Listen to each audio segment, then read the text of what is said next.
후한 말 나라가 어지럽던 어느 해 드디어 터지고 말았다. 백성들 사이에서 퍼지던 종교 집단 태평도가 크게 일어난 것이다. 이들은 세상을 구하겠다며 반란을 일으켰다.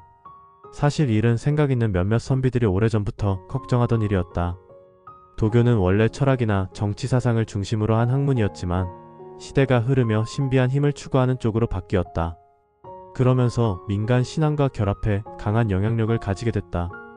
그중 대표적인 두 갈래가 있었는데 하나는 오드미도라 불린 장릉의 종파. 신비한 힘으로 병을 고치고 귀신을 쫓는다며 쌀 5마를 헌납한 사람만 받아들였다. 다른 하나는 바로 태평도. 그 중심에 장각이라는 인물이 있었다. 장각은 원래 공부해서 벼슬 하려 했지만 실패하고 산에 들어가 약초를 캐며 살았다. 그러던 중 산속에서 이상한 노인을 만났고 그에게서 태평요술이라는 신비한 책을 받게 된다. 노인은 이걸로 백성을 구하라는 말만 남기고 사라졌다. 이후 장각은 이 책을 밤낮 없이 익혀 병도 고치고 하늘의 재앙도 막는 능력을 가졌다며 신처럼 떠받들어졌다. 이렇게 하여 역사상 유명한 황건적의 난이 시작된 것이다. 장각은 자신을 태평도인이라 부르며 세상을 구하겠다며 가르침을 퍼뜨리기 시작했다. 백성들은 가뭄, 병, 관리의 횡포에 시달리다 보니 장각을 따르기 시작했고 그는 점점 신격화되어 갔다. 부적 태운 물을 마시면 병이 낫는다고 했는데 이건 사실 믿음과 심리치료의 조합이었다. 안 낫는 사람에게는 믿음이 부족했다고 빠져나갈 구멍도 만들어뒀다. 그의 가르침을 익힌 500명의 제자도 생겼고 백성들 사이에 태평도 믿으면 산다는 말이 돌았다. 전염병과 기근이 겹치자 따르는 사람은 수십만으로 불어났다. 장각은 전국을 36구역으로 나눠 우두머리를 두고 푸른 하늘은 춥고 누런 하늘이 설 것이다는 노래까지 백성들 입에서 퍼졌다. 결국 장각은 쿠데타를 계획한다. 궁궐 내부 협조를 위해 금과 비단을 챙겨 환관들에게 뇌물을 뿌렸고 거사 날짜까지 정했다. 그러나 마지막 순간 그의 태평도 반란 계획이 내부자의 밀고로 들통나자 황제는 대장군 하진을 불러 즉시 대응에 나섰다. 하진은 곧 마원이를 처형하고 환관과 관련자 1000여 명을 잡아들이며 반란을 진압하려 했다. 하지만 장각은 소식을 듣자마자 한 달 일찍 군사를 일으켰다. 이때가 중평 원년 2월.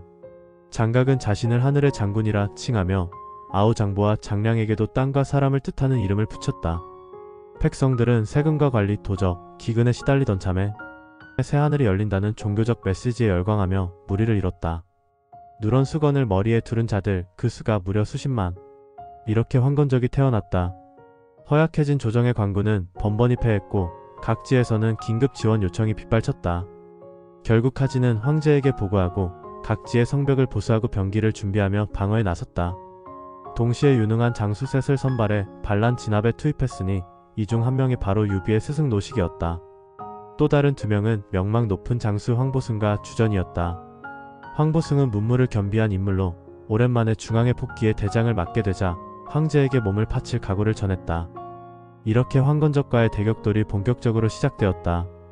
황보승은 반란 진압을 맡았지만 병사도 말도 무기도 부족했다.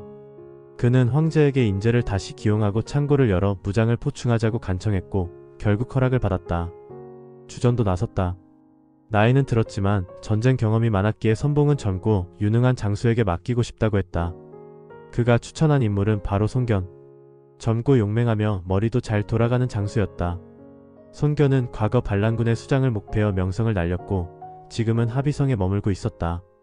주전은 부르면 밤새 달려올 사람이라며 강력히 밀었다.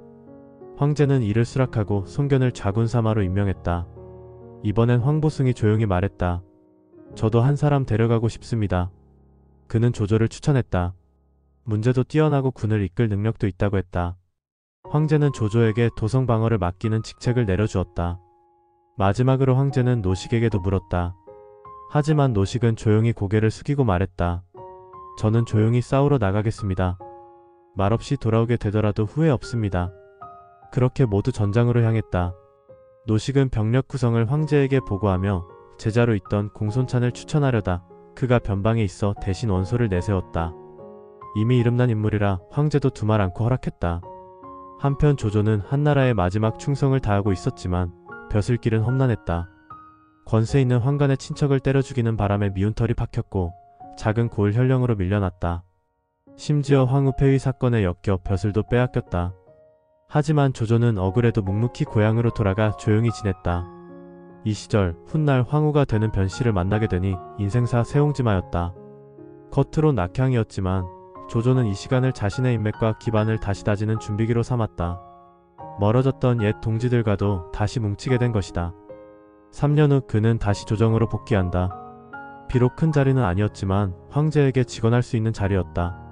조조는 바로 상소를 올렸다. 간신들이 득세하고 충신이 몰락하는 지금 나뭇잎은 가라앉고 돌멩이는 뜨는 형국입니다. 조정을 바로잡으소서. 그 말엔 진심이 실려 있었다. 조조는 황제를 향해 전곡을 찌르는 상소를 2번이나 올렸다. 조정은 무너지고 있고 술과 여자에 빠진 황제는 정신을 못 차리고 있었다. 하지만 그의 충언은 변화를 만들기엔 역부족이었다. 오히려 개혁 흉내만 내고 더 큰 부패가 이어졌을 뿐. 조조는 결국 말 대신 행동을 고민하기 시작했다. 이 시기 조조는 허자장을 찾아간다. 조조의 얼굴을 찬찬히 보던 허자장은 말한다. 당신은 태평한 시대엔 훌륭한 신하지만 혼란한 시대엔 간사한 영웅이 될 사람이오. 조조는 그 말을 듣고 껄껄 웃는다. 불쾌해하기는커녕 마음에 쏙 든다는 듯이. 그때부터 조조의 마음엔 난세의 간웅이라는 새로운 자아가 자리 잡는다. 하지만 겉으로는 여전히 충성을 다했고 황보승을 따라 전쟁에 나서라는 명을 받자 그는 온 힘을 다할 준비를 했다. 전군을 붉은 깃발과 붉은 복장으로 통일시키고 자기 또한 붉은 갑옷과 붉은 깃 달린 투구, 붉은 털인 앞말을 골랐다. 강렬한 붉은색으로 적의 눈을 압도하겠다는 계산이었다. 이어 하우돈과 조옹에게 초연으로 먼저 가 있으라는 명을 내리며 전쟁 준비에 박차를 가했다. 조조는 하우돈과 조옹에게 말했다. 나를 지키는 것도 중요하지만 더 큰 일이 있다. 의군을 일으켜라. 하후연 조인 악진이 전어유에게 내 뜻을 전하고 군자금은 아버지께 받을 수 있을 것이다. 조옹은 의아해하며 물었다. 나라에 관군이 있는데 굳이 사제를 털어 의군을 만들 필요가 있습니까? 조조는 단호히 말했다. 관군으론 역부족이다. 초야에 의기 있는 자들이 일어나야 한다. 하지만 조옹과 하우돈은 여전히 이해 못했다. 조조는 결국 속내를 밝혔다. 황걸라는 시작일 뿐이다. 앞으로 더한 난세가 올지도 모른다. 하지만 지금 국법상 사병은 금지다. 의군만이 우리가 힘을 기를 기회다. 나중에 어떤 상황이 닥치든 내 힘이 필요할 순간이 올 것이다. 두 사람은 비로소 고개를 끄덕이고 떠날 준비를 한다. 같은 시기 원소도 출전명을 받았다. 그는 관직보다 명성이 더 컸고 벼슬보단 사람들과 어울리는 걸 택했다. 조정 대신 자택에 머물며 이름난 인물들과 교류했다. 명문가 출신의 매력적인 성격까지 갖춘 그는 만나자고 청하지 않으면 안 될 인물이었다. 그의 집 앞엔 항상 수레들이 길게 늘어섰다. 명사들 사이에서 그의 존재감은 독보적이었다. 오자경 같은 장안의 호걸들은 물론 조조의 패거리인 허유도 원소 곁에 있었다. 하지만 세상은 언제까지고 원소의 은거를 허락하지 않았다.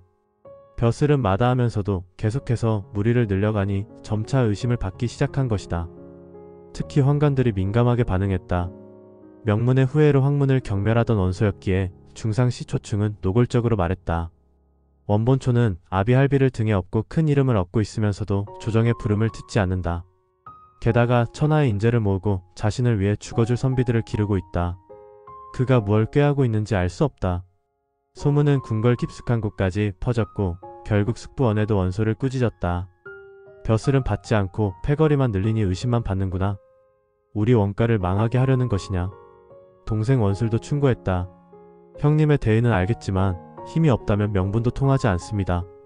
간신배들이 천자를 끼고 도니 그들을 이기려면 조정 안으로 들어가야 합니다. 위사 자리는 명문 자제나 공신, 부호 집안 출신들이 맡는 자리였다. 황제의 어가를 호위하는 우림군은 남군의 꽃이라 불렸고 도성의 수비를 맡은 북군 역시 권위를 지닌 부대였다. 하지만 후한 말 황관들이 권력을 잡자 이들은 자신들만의 군대를 만들었다. 그게 바로 서원팔교이었다. 중상시 건석이 이끄는 그 부대는 남북군보다도 큰 세력으로 성장했고 조정은 이제 황관의 눈치를 봐야 했다. 그 군대를 통제하려면 외부 무력을 끌어올 수밖에 없었고 결국 손경과 같은 인물들까지 등용됐다. 이 시기 원소는 월기교의가 되어 조정에 발탁된다. 그러나 그 과정에서 손견이나 공손참보다 늦게 불리자 불만이 폭발했다. 내가 그들보다 못한가? 그는 명문가 자제였고 스스로도 군자라 자부했기에 자존심이 무척 상했다. 조조와는 친구였지만 조차도 빠르게 승진하는 것을 보고 조정의 사람됨을 믿지 않게 되었다. 공손차는 요동장사로 임명되어 오한과 선비, 고구려까지 싸우며 이름을 날렸다. 그 공으로 기도 위에 올라 중앙까지 진출했고 명성이 온 조정에 퍼졌다. 원소는 더 이상 물러설 수 없었다. 원소는 명문가의 귀공자였지만 손견과 공손찬의 성공을 단순한 행운쯤으로 여겼다. 촌뜨기 출신인 그들이 세상의 주목을 받는 현실이 못마땅했고 결국 조정에서 밀린 자신을 한탄하며 허송세월을 후회했다. 그러나 황건의 난이 일자 그는 다시 칼을 쥐고 나섰다. 이 싸움에서 실추된 자존심과 잃어버린 세월을 되찾겠다는 각오였다. 이 무렵 손견은 좌군사마로서 황건적 토벌에 소집되었다. 이미 오군 일대에서 용맹을 떨쳤던 그였지만 조정의 인정을 받게 된 데에는 중랑장 주전과의 인연이 컸다. 과거 주전이 도적을 토벌할 때 손견을 기용하며 그의 무예와 지략을 높이 평가했기 때문이다. 그날 손견은 10살 난 아들 손책의 검수를 뒤뜰에서 지켜보고 있었다. 장군으로서의 위엄과는 달리 부성에 가득한 눈빛으로 아들을 바라보는 모습이었다. 손권은 막내로 귀한 상을 지녔고 손책은 장군의 피를 이어받은 듯 총명하고 위엄 있는 기운을 품고 있었다. 무기를 가지고 놀던 어린 손책은 7살부터 손견에게 도법을 배우기 시작했고 10살이 되자 이미 장정들도 그의 칼을 피하지 못할 정도로 성장해 있었다. 손책은 칼을 쥔 채 한참을 멈춰 있었다. 날카롭게 찌르던 동작도 흐트러지고 표정도 심각했다. 뒤에서 바라보던 손견이 다가와 물었다. 왜 멈췄느냐? 10살 된 손책은 또박또박 대답했다. 이제는 필부의 칼이 아니라 제왕의 칼을 배우고 싶습니다. 싸움을 위한 칼은 생명을 끊을 뿐이지만 제왕의 칼은 목을 베지 않고도 나라를 다스린다 했다. 그 말에 손견은 잠시 뜨끔했지만 눈썹을 찌푸렸다. 그건 궤변이다. 제 몸 하나 지키지 못하면서 무슨 제왕이냐. 허튼 소리 말라. 하지만 속으로는 이미 아들의 깊은 속뜻을 알아차리고 있었다. 그날 이후 손견은 더욱 바빠졌다. 황건적의 난이 터지며 조정은 장수를 소집했고 손견에게 선봉 명령이 떨어졌다. 한편 손책은 어린 나이에도 불구하고 도검을 수련하며 장군의 자질을 키워갔다. 그를 지켜보는 황계는 고개를 끄덕이며 말했다. 저 아이 분명 큰 인물이 되겠소. 손견도 말없이 검을 바라보다 입을 열었다. 그 아이의 칼은 언젠가 내 칼을 넘을 것이다. 그리고는 도성으로 떠날 채비를 시작했다. 운명의 싸움이 머지않아 시작될 터였다. 황건적의 기세는 날로 거세졌고 조정에서 보내온 병력만으로는 턱없이 부족했다. 손견은 고민 끝에 정부 한 당 조무를 불러 모으고 직접 태수를 찾아 나섰다. 돌아온 손견은 곧바로 명을 내렸다. 의군을 다시 모은다. 경문을 성문마다 붙이고 왕래가 잦은 곳에 퍼뜨리시오. 황계는 의아했다. 태수에게 군사를 빌리면 되리를 왜 굳이 의군을? 손견은 단호했다. 하비의 관병을 데려가면 도적이 빈틈을 노릴 것이오. 병기와 군량만 빌리면 된다. 정보도 염려를 보였다. 조련되지 않은 군사로는 적을 이기기 어렵습니다. 손견은 웃으며 말했다. 적도 조련되지 않은 건 마찬가지. 우리에겐 대의와 명분이 있다. 회계 이래 수많은 전장을 겪은 용사들이 앞장선다. 두려울 게 없어. 다음날 아침 하비의 성벽과 저자거리에 의군을 모집하는 경문이 걸렸다. 손견의 명성과 황제의 이름 앞에 장정들은 구름처럼 모여들었고 하루 만에 1000여 명이 집결했다. 또 다른 고을에서 들려온 소식, 오군 출신의 용사들 500이 달려오고 있었다. 손견은 조용히 말했다. 이제 다시 싸움의 때가 왔도다. 경문이 붙자 백성이 모였다. 손견의 이름은 천하에 울려 퍼졌고 사흘 밤낮 모인 의군 1000명이 칼을 들고 전장으로 진격할 채비를 마쳤다. 그 기세는 산천을 울렸고 장정들의 눈빛은 불꽃 같았다.